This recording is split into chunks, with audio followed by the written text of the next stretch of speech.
now give the floor to the representative of the Russian Federation. Madam President, we wish to thank the Special Representative of the Secretary General, Mr. Volker Perthes, for the report on developments in Sudan. We have listened to the statement delivered by Madam Hala Al-Karib. We welcome the participation of the Permanent Representative of Sudan in today's meeting. The domestic political situation in Sudan remains highly fraught. The situation is negatively impacted by the situation and developments in Libya, by the growing number of IDPs and refugees from neighboring African states, and by the spread of COVID-19. The country is enduring grave socioeconomic difficulties, which have been compounded by growing inflation and the reduction in currency exchange rates. We note the efforts of the authorities to remedy the situation, including through the implementation of difficult decisions. It is also important to account for popular sentiment, which is impacted first and foremost by the economic woes. In this connection, we trust that the activities of UNITAMS, the UN Integrated Transition Assistance Mission in Sudan, will help to build the capacity of Khartoum in such important areas as peace building, socioeconomic reforms, as well as the maintenance of domestic tranquility and law and order. Under these circumstances, we attribute tremendous significance to the maintenance of balanced contacts with all Sudanese authorities and the backstopping of their efforts to implement the 17 August 2019 Constitutional Declaration, the aim of which is to ensure domestic stabilization. We note the focus of the leadership of the Republic to further normalizing the situation in Darfur.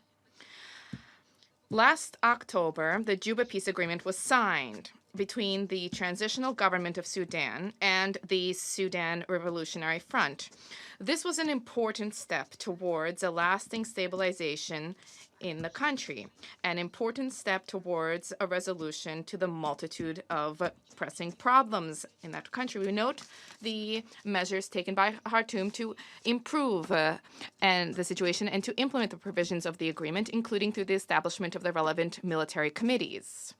We urgently call upon all armed groups who have not yet joined the peace process to do so. We regret the fact that Abdul Wahid Noor has continued to refuse to engage in dialogue with Khartoum. We look forward to the pursuit of negotiations between the authorities and the SPLM North al-Hilu on the basis of the Declaration of Principle, which was signed by the parties. We trust that UNITAMS will provide the necessary support for this process.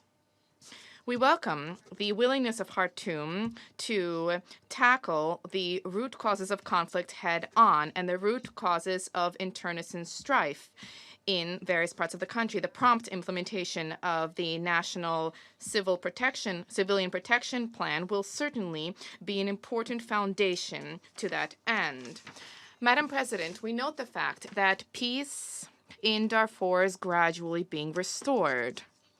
Sporadic intercommunal clashes in some states have not changed the overall landscape. The coordinated reaction of the authorities to the incidents reaffirms the fact that Khartoum is focused on implementation of a comprehensive approach to stabilization. We are satisfied by the assessments of the Secretary General that the closure of UNAMID, which successfully coped with the tasks set before it, is going as planned. And we're satisfied at the fact that full-fledged cooperation has been initiated between UN representatives of the African Union, and the Sudanese. In this connection, we note the efforts of the leadership of the UN Secretariat. I thank you for your attention. I thank the representative of the Russian Federation and